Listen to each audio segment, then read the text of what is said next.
주식을 샀어요. 뭐 사셨나요? 제가 이 3천만 원 모았습니다. 네. 철이 형님, 제가 어디에 어떻게 투자하면 될까요? 네. 라고 한다면, 나라면 어떻게 투자하시겠어요?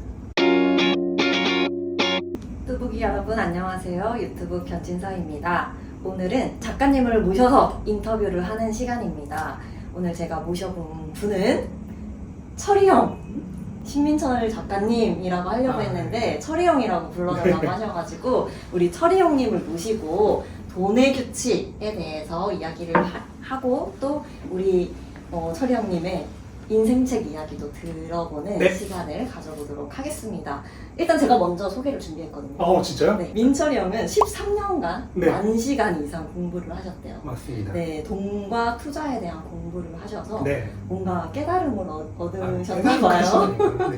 그래서 이제 세상에 네. 나가야겠다. 이제 조금 알게 됐습니다. 아, 그래요? 그런 생각을 가지고 2020년부터 유튜브 채널 멘탈이 전부다 네. 라는 채널을 개설하셔서 많은 사람들에게 테슬라를 알려주신 분이시고요. 13만 명 정도 되시죠? 이제 거의 맞습니다. 14만 명 가까이 되셨더라고요. 그런 채널을 운영하고 계시고 또 2023년 2월에 돈을 지배하는 5가지 규칙을 담은 돈의 규칙을 네. 출간하셔서 이제 작가로 또 데뷔를 하셨습니다. 네. 축하드립니다. 네, 저희 구독자님께 인사 네. 한번 부탁드릴게요. 네, 안녕하세요. 저는 유튜브 채널 멘탈이 전부다에서 돈과 투자에 대한 얘기를 하고 있는 철이형 신민철이라고 합니다. 반갑습니다. 박수! 네, 이번에 책을 내셨는데 네. 꽤 두껍고 네, 400페이지가 살짝 넘어. 어떻게 꽤 쓰세요? 많이 줄인 거예요. 아 진짜요? 네, 왜 원래 줄- 그러니까 조금 압축하고 싶어서 요점만 남기고 싶어서요. 어쩐지 그래서 알짜배기만 있는 느낌이 들더라고요. 그리고 제가 이 책을 읽고 이렇게 정리를 했어요. 보이나요? 꼼꼼하게 정리를 했습니다. 오늘 날카로운 질문을 하려고. 좀 무딘 질문 부탁드립니다. 아, 네. 신간 소개 부탁드릴게요. 어떤 책인가요, 네. 이 책? 네, 돈의 규칙이라고 이제 써 있는데 여기 그래프를 보시면은 여기 이제 아는 자의 그래프예요. 그리고 요거는 이제 모르는 자의 그래프거든요. 이게 뭐냐면 규칙을 아는 사람은 이렇게 부자가 되고 모르는 사람은 이렇게 좀 안타깝게 된다라는 거를 네 그래프로 제가 직접 그렸습니다. 잔인한데요? 좀 잔인한데 알고 보니 잔인하죠. 네. 네. 그럼 저는 이제 알았으니까 여기 있는데 네. 이렇게 되나요? 그렇죠. 그렇게 되는 거죠. 가능한가요? 네. 무조건 가능합니다. 네. 모든 분들이 이렇게 되기를 바라는 마음을 담아서 쓴 책입니다. 근데 그 바람이 느껴졌어요. 저도 읽는데 네. 진짜 이런 내용을 다 알려줘도 되나 싶을 정도로 네. 꿀팁들이 많더라고요. 네. 네. 이제 제목에 있잖아요. 돈의 네. 규칙. 네. 그리고 정리해 주신 게 5가지 규칙을 네. 알려주셨거든요. 이 책에서 그 5가지 규칙이 어떻게 탄생했는지 그리고 이 음. 규칙이 어떤 건지 네. 소개 좀 해주세요. 사실 진짜 이게 모든 분들의 고민이기도 하고 저도 이제 이게 고민이었는데요. 제가 이제 어떤 삶을 살았는지 간단하게 말씀드리면 정말로 완전히 평범한 성적으로 네. 진짜 평범한 대학에 나왔어요. 아니던데요? 아니, 열심히만 대학을 갔고 진짜 아는데 아니던데요? 진짜 평범한 회사에 가서 네. 그것도 아닐 것 같은데. 진짜 네.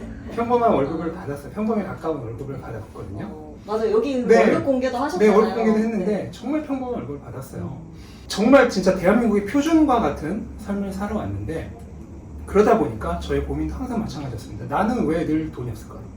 거기다 저는 나름 열심히 한다고 좀 생각했거든요. 책도 되게 많이 읽는 사람이었고 굉장히 나름 열심히 노력을 한다고 생각을 했는데도 늘 보면은 돈이 없더라고요. 그래서 그 고민 속에서 계속 살아왔는데 이제 제가 2009년부터 투자를 했는데 투자를 계속하고 돈에 대한 공부를 계속 하다 보니까 이게 왜 그랬는지 왜 제가 늘 돈이 없었는지 이유를 알아버렸어요. 뭐예요? 돈에는 네. 규칙이 있었습니다. 네. 조금 더 풀어서 얘기하면 네. 우리가 살고 있는 이 자본주의라는 시스템 안에 네. 자본주의가 돌아가는 규칙이 있었던 거예요. 네. 근데 나는 그 규칙을 몰랐던 거예요. 우리가 예를 들어 축구를 하는데 네. 축구 규칙을 하나도 몰라. 그럼 아예 게임 자체가 안 되겠죠. 마찬가지예요. 자본주의를 사는데 자본주의 규칙을 하나도 몰라. 네. 그럼 그냥 게임 자체가 안 돼버리는 거예요. 심지어 그게 모르고 있는 정도가 아니고요. 네. 반대로 알고 있더라고요. 맞아요. 저는 반대로 네. 알고 있었어요. 심지어 저뿐만 아니라 대부분의 사람들이 반대로 알고 있더라고요. 그렇죠. 근데 그게 왜 반대로 알고 있느냐? 여기 대단하신 분들, 요 아는 자, 네, 요 아는 자, 아는 자. 요 아는 분들이 반대로 알려준 거예요. 왜? 왜 본인들만 먹으려고? 아, 이거 하면 좀 너무 그렇죠? 좀 그렇게 하는데 생각해보세요. 우리 모든 사회는 인간뿐만 아니라 모든 사회는 결국 피라미드 구조예요. 네. 그 피라미드 구조면 내가 위에 있어요. 그럼 밑에 있는 사람들이 어떻게 해야 될까요? 사다리 타고 위로 올라야 될까요? 아니면 밑에서 열심히 이 밑받침을 해줘야 될까요? 노동계급처럼. 그렇죠. 실제로 이게 이제 거짓말이 아니라 네. 1903년에 미국의 이제 엄청난 갑부였죠. 존 디 록펠러가 일반교육위원회라고 만들었어요. 네. 근데 그게 뭐냐면은 지금 미국의 교육의 근간을 만든 그런 조직입니다. 그리고 미국의 교육의 근간이라는 게 곧 일본의 교육의 근간이었고 이어서 한국의 교육의 밑받침이 된 거예요. 네. 근데 그 일반교육위원회가 만든 교육의 근간이라는 게 뭐냐면은 평범한 사람들이 열심히 노동하도록, 일하도록, 위로는 올라가지 못하도록 하는 사상을 가르치는 게 기본 목적이었어요. 취지. 네. 왜냐면 그래야지 피라미드 사회, 안정적인 사회가 유지가 되니까. 네. 그러면 저쪽이 결승골이면은 네. 내가 아주 높은 순위로 가려면 다른 사람들은 어디로 가야겠어요? 반대로 가야죠. 그러니까 반대로 하는 거를 알려주더라. 그거를 깨닫고 나서부터 이제 돈에 대해서 어느 정도 눈을 떴고 그 내용을 이제 책에 담으시거든요. 그렇죠. 가감없이. 그러면 아는 자들 계에서 네. 배신자로 통하는 거 아닐까요? 아 그러지 않을 겁니다. 왜냐면은 아는 자들은 또 알고 있는 게 있거든요. 또 다른 게 있나요? 대부분의 사람들은 네. 안 한다. 아 어차피 알려줘도 안 한다. 그렇기 때문에 네. 할 사람만 네, 한다. 할 사람만 하는 거다. 아, 네. 그러면 뭔가 나는 자들이 너무 많아지면 네. 내 그게 파이가 줄어드는 거 아닌가요? 저는 그렇게 생각하지 않습니다. 왜냐면은 네. 이건 이제 이 책에 안 나오는 내용이긴 한데 네. 우리가 가지고 있는 부라고 하는 건요 실질적으로 돈 자체가 아니에요. 네. 우리 인간이 만들어낸 생산의 결과물. 책에도 있구나. 네. 네. 그게 돈이에요. 네. 부예요. 예를 들어서 우리가 열심히 일해서 네. 이 커피를 2개를 만들었단 말이에요. 네. 그럼 이게 우리가 가진 부예요. 그런데 아는 자들이 많아져서 생산적인 사람들이 많아지고 결국 이렇게 생산해내는 게 많아지면 다 같이 잘 살아지는 거예요. 그러니까 다 같이 좋은 거죠.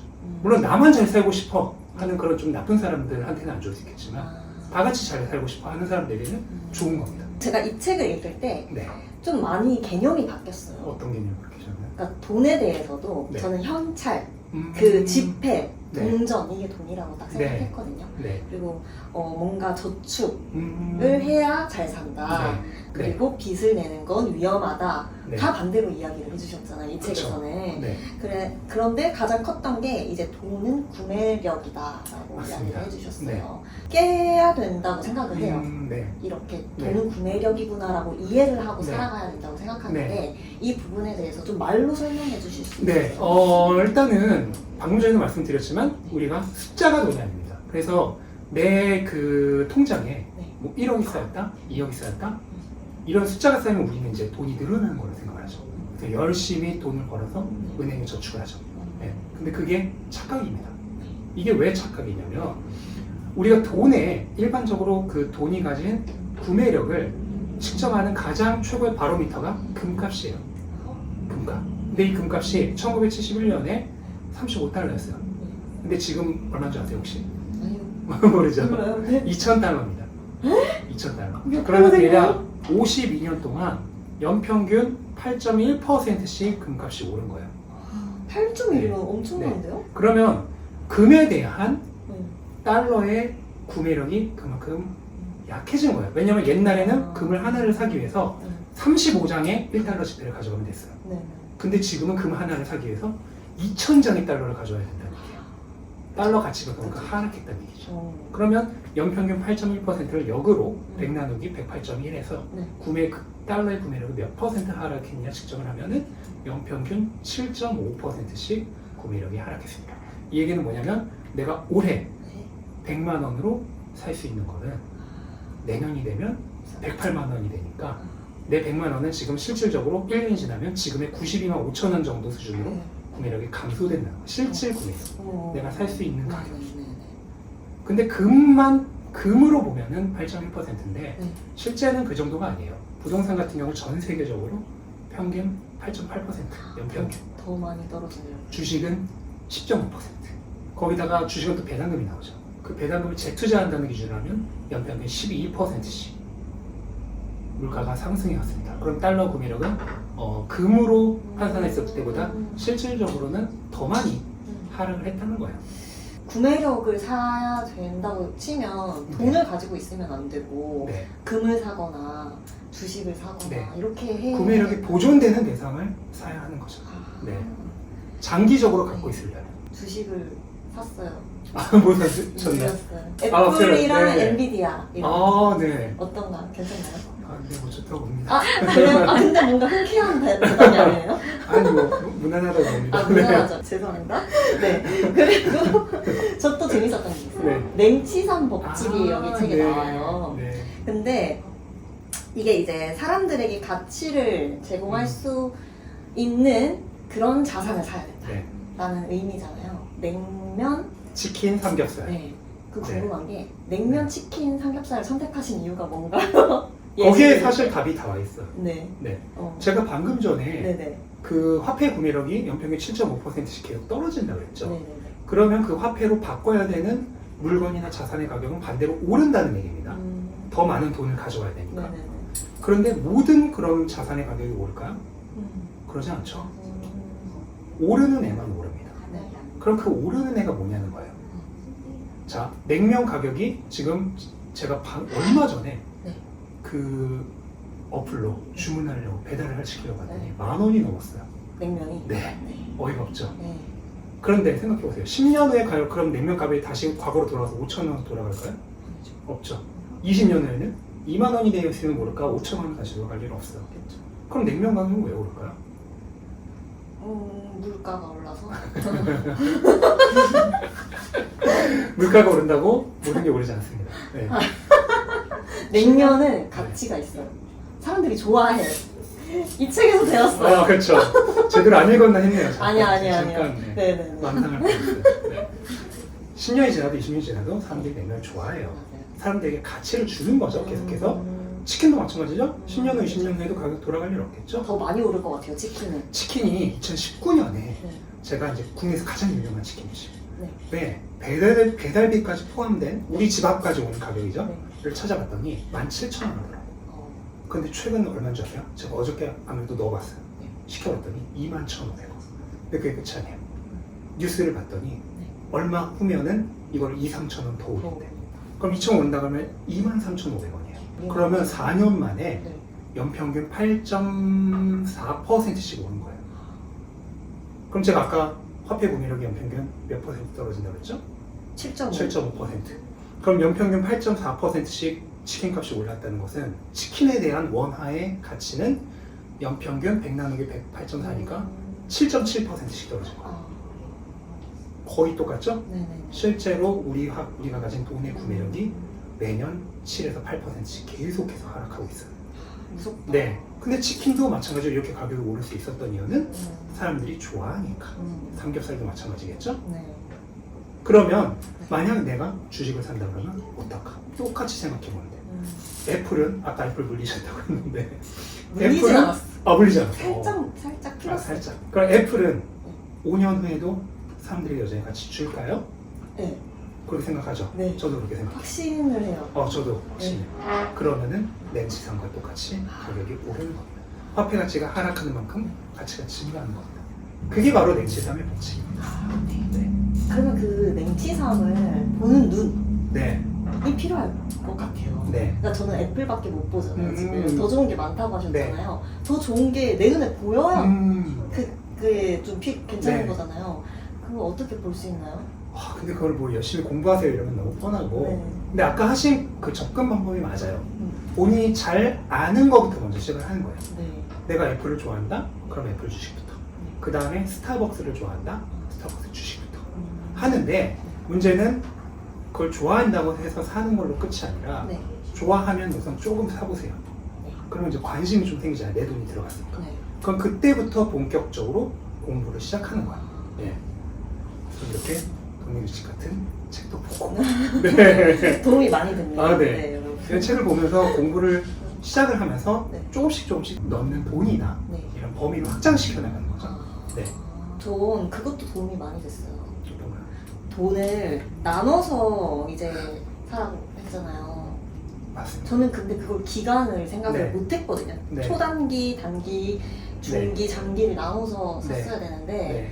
제가 당장 쓸 돈까지 장기 구매력에 넣었거든요. 네. 그래서 막 네. 물린 거예요. 네, 이것도 네. 굉장히 중요한 포인트인 네. 것 같아요. 그러니까 우리가 돈이라는 게 네. 보통 사용하고 싶은 기한이라는 게 있어요. 기간이라는 게. 네, 네, 예를 들어서 뭐 30대 분이라면 한 2, 3년 후에는 뭐 결혼도 생각할 수 있고 네. 또는 뭐 40, 50대 분이라면 자녀의 대학 네.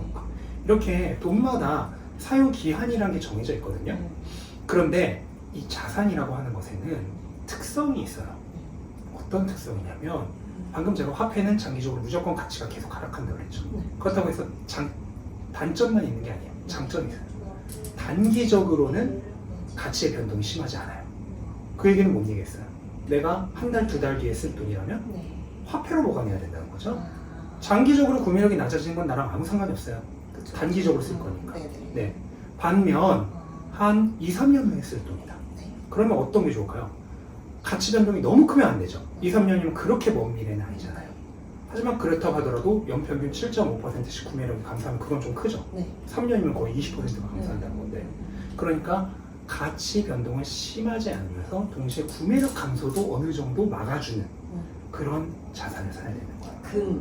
금이나 달러. 뭐 달러나 그 다음에 가치주, 아, ETF 이런 것들. 아, 그리고 장기로 간다. 네. 그러면 이제 단기적인 구매력 변동은 상관이 없죠. 네. 그러니까 변동성은 심해도 돼요. 그거보다 더 중요한 거는 장기적으로 가치를 보존하는 거죠. 네. 연평균 7.5%씩 하락하는 거를 5년만 막아줘도 거의 30% 이상의 구매력 손실을 막아줄 수 있어요. 네. 그런 애들 어. 뭐죠? 아까 주식. 가지고 계신 네, 엔비디아 같은 그런 성장주, 테슬라 같은 성장주. 5년 묵혀둔다 생각해야 되고요. 그런데 당장 쓸 돈도 5년 묵혀둬야 될 돈에 그쵸. 넣어놓으니까 제가 그걸 잘못하고 있었거든요. 네, 맞습니다. 그걸 잘못해버리면 어떻게 보면 자신의 자산 계획 자체가 다 무너져버려요. 맞아요. 그래서 지금 멘붕. 예, 약간 좀 엉켰어요. 제가 30만 원, 3천만 원 모았어요. 예를 들어서 3천만 원을. 자, 그러면은 저처럼 이렇게 초보예요. 저는 네. 진짜 초보잖아요. 네. 대여만 해봐도 느껴지시죠? 네, 맞습니다. 정말 금융문맹인데 제가 이 3천만 원 모았습니다. 네. 철이 형님, 제가 어디에 어떻게 투자하면 될까요? 네. 라고 한다면 나라면 어떻게 투자하시겠어요? 그러니까 어디에 투자해야 된다는 걸 지금 제가 방금 전까지 다 말씀드렸고 네. 이제 어떻게 투자해야 되느냐 하는 건데 네. 이게 이제 제가 책에서는 전환의 규칙이라고 얘기를 한 거예요. 돈을 자산으로 어떻게 전환을 해가느냐. 인데 아까도 이제 애플이랑 엔비디아에 너무 이제 돈을 한 번에 넣으셔서 좀 네. 계획이 엉키셨다고 했잖아요. 이제 여기서도 문제가 나타나는 건데 돈을 투자를 할 때는 한 번에 다 투자하는 것은 좀 많이 위험해요. 네. 예, 이게 왜 그러냐면 기회비용 때문이에요. 기회비용이라고 하는 것은 내가 A를 선택함으로써 B를 하지 못한 비용이죠. 네. 그래서 내가 어떤 자산에 한 번에 돈을 다 투자해버리면 그 이후에 가격이 하락할 때 더 싸게 살 수 있는 기회를 잃어버려요. 거기다 추가적으로 정신적인 멘붕까지 함께 오면서 투자가 힘들어지는 거거든요. 그래서 투자에 특히나 초보일수록 최대한 오랜 기간에 걸쳐서 분산해서 돈을 투자를 해야 돼요.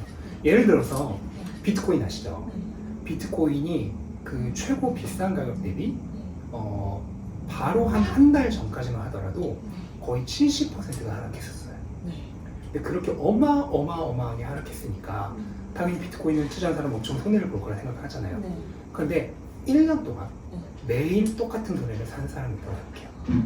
그 사람의 기준으로는 비트코인이 최고로 많이 떨어졌을 때조차도 그 사람의 평균 구매 가격에서 한 10%, 15%밖에 차이가 안 나요. 네. 거기다가 최근에 가격이 올라서 이미 그 가격을 넘어버렸어요. 플러스가 네.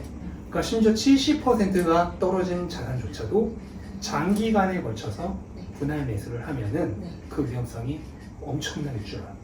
네. 이거를 조금 전문 용어로 하면 분할 매수가 이제 가장 쉬운 용어고 네. 더 조금 어려운 말로는 비용 평균 매수법이라고 해요. 또는 DCA법이라고도 해요. 네, 네. 네. 달러 코스트 에버리지라고 해서. 네. 근데 결국 핵심은 평균적인 비용으로 매수를 하는 거예요. 그러면 저 매달 한 주씩 애플을 샀거든요. 그렇게 하는 거예요? 네. 그렇게 하는 게 가장 좋은 방식이에요. 네. 그걸 근데 3천만 원 전부를 또 네. 그렇게 하면 안 되고 3천만 원 정도의 돈이면 일반인들에게 이제 중목돈 정도라고 할 수 있잖아요. 그러면 그 정도의 목돈은 저는 한 1년 정도로 나눠서 사는 거를 가장 추천해요. 1년 나눠서 네. 근데 이거를 대부분 힘들어하세요. 그쵸. 올라버리면 어떻게 할까? 그쵸 그쵸. 1억 천금. 오늘 올인. 채널명이 멘탈이 전부다인 이유가 네. 있네요. 네. 그래서 진짜 멘탈이 전부인 것 같아요. 저처럼 이렇게 좀 투자 초보는 또 멘탈이 잘 무너지기도 하니까 그 네. 멘탈이 전부다 채널 가서 그 영상 보면 되는 거죠. 그렇죠. 치유됩니다. 그리고 이 책을 읽고 투자를 네. 하면 좋을 것 같아요. 네. 그러면 책 말고 또 다른 부분에서 또 앞으로 어떻게 네. 조금 나아가실 생각이 네. 있으신지. 제가 이제 투자에 관련된 얘기 거의 이제 3년 가까이 했잖아요. 네. 근데 이제 앞으로는 조금 더 실용적으로 사람들의 삶을 좀 개선시켜 드릴 수 있는 얘기들을 많이 하고 싶어요. 네. 그래서 개인적으로는 이제 단순히 투자라는 그 분야에 국한되는 게 아니라 조금 더 범위를 넓혀서 가고 싶어요. 그래서 뭐 자기 개발이라든지 동기부여라든지 좀 더 많은 사람들에게 삶을 개선시켜 줄 수 있는 그런 분야로 범위를 넓혀가고 싶다라고 하는 개인적인 소망이 있습니다. 말씀을 너무 잘하시니까 그 자기 개발이나 이런 쪽에서 하셔도 좋을 것 같아요. 사람들에게 쏙쏙 이해가 잘 되게 해주니까. 머릿속에 그쵸. 되게 그리고 자신감 있는 목소리와 또 목소리도 좋으시고 너무 잘 어울리세요. 너무 칭찬해드렸나요? 네. 그리고 제가 하나 부탁드린 게 있죠. 있나요? 네. 뭐죠? 우리 철이 형이 이제 많은 사람들에게 이제 좋은 책을 쓰는 사람이 되었고 네. 좋은 이야기를 해주는 사람이 되셨잖아요. 여기까지 오는 과정에 네. 영향을 미쳤던 책이 네. 있으신지. 2권을 말씀드리자면 네. 한 권은 네. 좀 지금까지 보셨던 분들 어이없을 수 있는데 네. 법정 스님의 무소유. 일부러 이제 아니 진짜요. 무소유 이제 절판됐잖아요. 절판됐는데 심지어. 저는 그거를 절판된 걸 중고로 20만 원에 구해서 경제적 자유를 잃어야 살 수 있는 책인데요, 이 책은. 근데 뭐 20만 원의 가치 정도가 아니고 저는 그렇죠. 수억, 수십억의 가치가 있는 책이었다고 생각하고요. 왜 그 책이 이제 영향을 미쳤냐면 특히 이제 돈에 대해 공부하시는 분들이 가장 주의해야 될 게 돈에 집착하는 거예요. 매몰되는 거예요. 투자도 투자, 수익률 그런 거에 집착하고 매몰되면은 방향을 잃습니다. 여기 부제가요. 좀 나름 의미심장한데요. 돈은 당신의 명령을 기다린다. 근데 내가 집착하고 매몰되면은 어떻게 됩니까? 도망갈 것 같아요. 그것도 있고 돈이 나한테 명령을 내려요. 내가 돈의 주인이 되는 게 아니라 돈이 나의 주인이 됩니다. 그런 의미에서 저는 무소유 책을 읽으면서 네. 단순히 돈뿐만 아니라 이 인생을 살아가는 방법 자체에 대해서 배우게 됐고 그게 제가 돈을 공부하고 투자를 공부하면서도 오히려 돈과 투자에 매몰되지 않았던 그런 좀 저희 방패가 되어준 그런 책이었습니다. 그런 멘탈을 잡아준 책이 무소유다. 네. 그럼 두 번째 책은 뭔가요? 두 번째 책은 되게 이거는 명전인데요. 수천만 명의 인생을 바꿔준 책이죠. 네. 나폴레옹 힐의 생각하라 그리고 부자가 되어라. 저 최근에 읽었어요.